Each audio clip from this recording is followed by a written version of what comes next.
মৰমৰ ষ্টুডেণ্টছ আজি আমি পঢ়িম ক্লাছ 12 মেথছ চেপ্টাৰ নাম্বাৰ 15 সম্ভাৱিতা। তো ষ্টুডেণ্টছ মই হলনি 15.9 পৰা 13 লৈকে পঢ়িছোঁ। আজি আমি তোমালোকক 14 নম্বৰ কুৱেশ্যনটো সমাধান কৰি দিম। তো ষ্টুডেণ্ট কুৱেশ্যন নম্বৰ 14 কি কৈছে চাবা, ভালদৰে মিহলোৱা 52টা কাৰ্ড থকা এজোৰ তাজপাতৰ পৰা এটা কাৰ্ড টানি লোৱা হ'ল। 1 নম্বৰ কি কৈছে এটা ৰঙা ৰঙৰ ৰজা, 2 নম্বৰ কি কৈছে এটা মুখ কাৰ্ড, 3 নম্বৰ কি কৈছে এটা ৰঙা মুখ কাৰ্ড, 4 নম্বৰ কি কৈছে হৰতনৰ গোলাম, 5 নম্বৰ কি কৈছে এটা স্কাপন, আৰু 6 নম্বৰত কৈছে কি ৰোহিতনৰ ৰাণী পোৱাৰ সম্ভাৱিতা নিৰ্ণয় কৰা।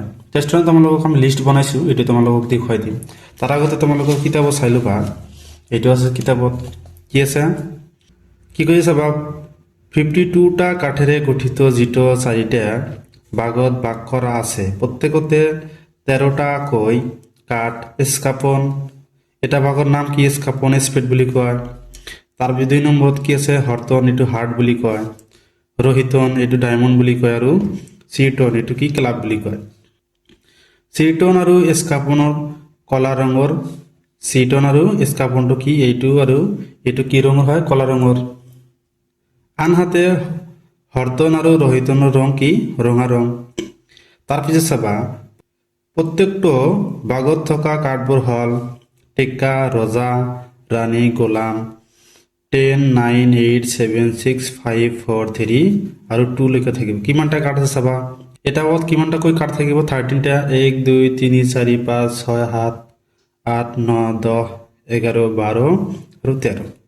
তাৰপিছত কি কৈছে চাবা ৰজা, ৰাণী আৰু গোলাম কেইটাক, ৰজা, ৰাণী আৰু গোলামক কি বুলি কোৱা হয় মুখ কাৰ্ড বা ফেচ কাৰ্ড বুলি কোৱা হয়। তাৰপিছত তোমালোকৰ কাৰণে এটা লিষ্ট বনাইছোঁ চাবা। তাৰপিছত এইটো হ'ল কি লিষ্ট, আমাৰ হৰতন আৰু ৰোহিতন কি ৰঙা ৰঙৰ, ৰংটো কি ৰঙা ৰং, আৰু চিৰটন আৰু স্কাপনটো হ'ল কি কলা ৰং। তো চাবা ইয়াত কিমানটা কাৰ্ড থাকিব 13টা থাকিব। কিমান টেকা, ৰজা, ৰাণী, গোলাম, আৰু 2ৰ পৰা 10 লৈকে থাকিব। তাৰপিছত হৰতনত হাৰ্টতো ছেমে থাকিব, তাৰপিছত ৰোহিতনতো ছেমে থাকিব, আৰু চিৰটনতো কি ছেমে থাকিব। তো চাবা ষ্টুডেণ্টছ আমাক মুখ কাৰ্ড কিমানটা দি আছে আমি কি জানো, ৰজা, ৰাণী আৰু গোলাম জানো। চাবা ইয়াত কিমানটা দি আছে মুখ কাৰ্ড, ৰজা দি আছে, ৰাণী দি আছে, গোলাম দি আছে। এটাত কিমানটা আছে 3টা, ইয়াতো 3টা আছে ৰজা, ৰাণী, গোলাম। কিমানটা হ'ল 6টা, ইয়াতো 3টা দি আছে ৰজা, ৰাণী, গোলাম, এইবিলাক হ'ল মুখ কাৰ্ড। তাৰপিছত কিমান দি আছে এইটো হ'ব কি গোলাম, ইয়াতে কিমান দি আছে 3টা ৰজা, ৰাণী, গোলাম। তেনেহ'লে কিমানটা হ'ল 3, 3, 6, 9, 12। তেনেহ'লে মুঠ মুখ কাৰ্ড কিমান দি আছে 12টা দি আছে। তাৰপিছত চাবা যদি আমাক কুৱেশ্যনত পোজ কৰে যে, যদি আমাক প্ৰশ্ন কৰে যে ৰঙা ৰঙত থকা মুখ কাৰ্ডৰ সংখ্যা কিমান, ৰঙা ৰং এইটো আৰু এইটো হ'ল কি ৰঙা ৰং, ৰোহিতন আৰু হৰতন কিমানটা আছে 6টা আছে, 3টা। ৰঙা ৰঙত কিমানটা মুখ কাৰ্ড আছে 6টা, আৰু কলা ৰঙত কিমানটা আছে 6টা। যদি কয় যে স্কাপনত কিমানটা আছে 3টা, হৰতনত কিমান আছে 3টা, ৰোহিতনত কিমান আছে 3টা, চিৰটনত কিমান আছে 3টা, কি আছে মুখ কাৰ্ড আছে। তো চাবা ষ্টুডেণ্টছ এতিয়া আমি তোমালোকক 14 নম্বৰৰ কুৱেশ্যনবিলাক আমি সমাধান কৰি দিম। তো ষ্টুডেণ্টছ কুৱেশ্যন নম্বৰ 14 1 নম্বৰত কি কৈছে এটা ৰঙা ৰঙৰ ৰজা, এইটোৰ সম্ভাৱিতা উলিয়াব লাগে। তো প্ৰথমতে আমি কি লিখিম সলিউশ্যন, লিখি দিবা যে মুঠ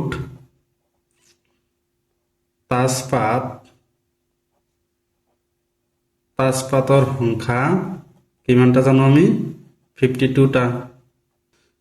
লিখি দিবা মুঠ তাজপাতৰ সংখ্যা কিমান 52টা। তাৰপিছত লিখি দিবা যে এতেকে এটা ৰঙা ৰঙৰ ৰজা আমাক কিমানটা দি আছে, ৰঙা ৰঙৰ ৰজা আমাক কিমানটা দি আছে চাবা ষ্টুডেণ্টছ, ইয়াত ৰজা এইটো দি আছে, এইটো দি আছে, এইটো দি আছে, এইটো দি আছে। ৰঙা ৰং কৈছে তেনেহ'লে কিমানটা আছে 2টা আছে, এইটো আছে আৰু এইটো আছে।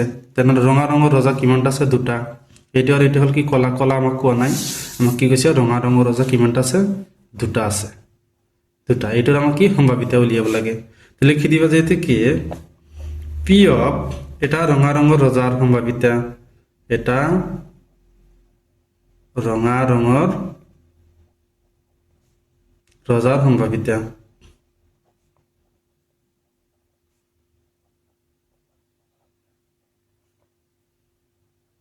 সম্ভাৱিতা এইটো নিলিখিলেও হ'ব কাৰণ আমি পি লিখিছোঁ এতিয়া আমি কিমান জানো আমাৰ মুঠ কাঠ কিমান দি আছে 52টা ইয়াৰ ভিতৰত ৰঙা ৰং কিমান আছে দুটা এই দুটাটো আমি কি লিখিম ওপৰত লিখিম আৰু মুঠ কাঠটো আমি কি লিখিম তলত কিমান হ'ব 52টা তো চাবা ষ্টুডেন্টস 2 × 2 26 2 গুণ কিমান 52 তেনেহ'লে আনসাৰটো কিমান হ'ব 1/26 ৰঙা ৰঙৰ ৰজাৰ সম্ভাৱিতা কিমান হ'ব 1/26 এটি হ'ব কি এক নম্বৰৰ উত্তৰ 2 নম্বৰত কি কৈছে চাবা তো ষ্টুডেন্ট আমাক 2 নম্বৰত কি কৈছে এটা মুখ কাঠ সংখ্যা আমি কিমান জানো তাৰপিছত মুখ কাঠ আমি কিমান জানো চাবা তোমালোকক অলপ আগতে দেখুৱাই দিছোঁ আমি মুখ কাঠ আমি কিমান জানো ৰজা ৰাণী গোলাম কিমান জানো 3 6 9 আৰু 12 মানে মুখ কাঠ আমি কিমান জানো 12টা 12টা জানো লিখি দিবা যে মুখ কাঠ ইজ ইকুয়াল টু 12টা তাহলে এটার আমার সম্ভাবিতা লাগে লিখে দিবে এতে K P of probability of এটা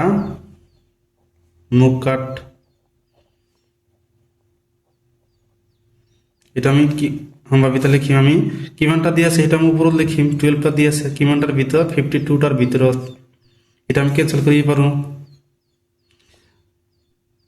3 4 গুণ 12 4 4 গুণ কিমান আমি 52 জানো এটা आंसर হ'ব কিমান 3/13 এটি হ'ব কি 2 নম্বৰৰ উত্তৰ 3 নম্বৰ কোশ্চনত কি কৈছে যে এটা ৰঙা মুখ কাঠ কিমানটা আছে সাব স্টুডেন্টস ৰঙা এটি দুটা হল কি ৰঙা কিমানটা মুখ কাঠ আছে 1 2 3 4 5 6 ৰঙা মুখ কাঠ কিমান আছে 6টা আছে এটোৰ আমাক সম্ভাৱিতা উলিয়াব লাগে 3 নম্বৰত কৈছে যে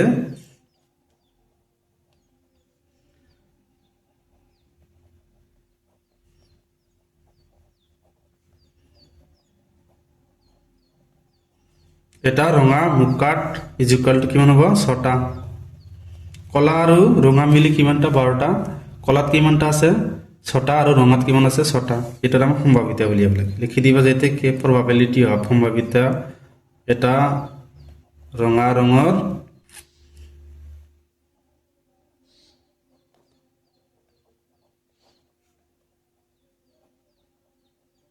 লিখি দিবা যে এতে কে প্ৰবাবিলিটি অফ এটা ৰঙা মুখ কাঠ ইজ ইকুয়াল টু কিমানটা আমাক দি আছে 6টা দি আছে কিমানটার ভিতরে 52টার ভিতৰত এটা আমি 2 রে ডিভাইড করি পারো 3 2 গুণ 6 26 2 গুণ 52 তাহলে কিমান থাকে 3/26 এটি হবে কি আমার এটা রঙা মুখ কাঠৰ সম্ভাৱিতা তারপরে 4 নম্বরটা করে দিম 4 নম্বরটা কি দি আছে তো এটা 4 নম্বর কোশ্চেনত কি কৈছে হৰতনৰ গোলাম কিমানটা আছে চাম এটার কি হরতনের গোলাম কিমানটা আছে এটাই আছে তাহলে 52টার ভিতর কিমানটা দিয়ে আছে এটা তাহলে আমি কি লিখিম যে হরতনের গোলাম এটা লিখি দিবা যেতে কি পি অফ সম্ভাবিত অফ হরতনের গোলাম ইজ ইকুয়াল টু কিমান হ'ব 1/52 এটি হবে কি আমার উত্তর তারপর 5 নম্বর কোশ্চেনত কি কৈছে চাবা তো এটা কি কৈছে 5 নম্বৰত এটা এস্কাপনত কিমানটা কাট আছে এটো আমি চাবা এস্কাপনত কিমানটা কাট আছে টেক্কাৰ পৰা আমি 10 লৈকে জানো কিমানটা আছে 13টা তেনেহলে কিমানটা আছে আমাৰ 13টা এটা আমাৰ সম্ভাৱিতা উলিয়াব লাগে তো লিখি দিবা যেতে কি পি অফ এটা এস্কাপন ইজ ইকুয়াল টু কিমানটা দিয়ে আছে 13টা কিমানটার ভিতরে 52টার ভিতৰত এটা আমি ক্যান্সেল করি পারো 13 গুণ 13 4 গুণ 52 তাহলে आंसर কিমান হ'ব 1/4 এটি উত্তর তো তার পিছত আমি কি 6 নম্বরটা করে দিম 6 নম্বর কোশ্চেনত কি কৈছে যে ৰহিতনৰ ৰানী কিমান আছে চাম এটা আমাকে ৰহিতনৰ ৰানী কিমান আছে এটাই আছে 52টাৰ ভিতৰত কিমানটা ৰানী আছে ৰহিতনত এটা আছে তাহলে আমি কি লিখিম যে ৰহিতনৰ রানী ইজ ইকুয়াল টু 1টা লিখিম 1টা তাহলে লিখিম যে এতে কি প্রবাবিলিটি অফ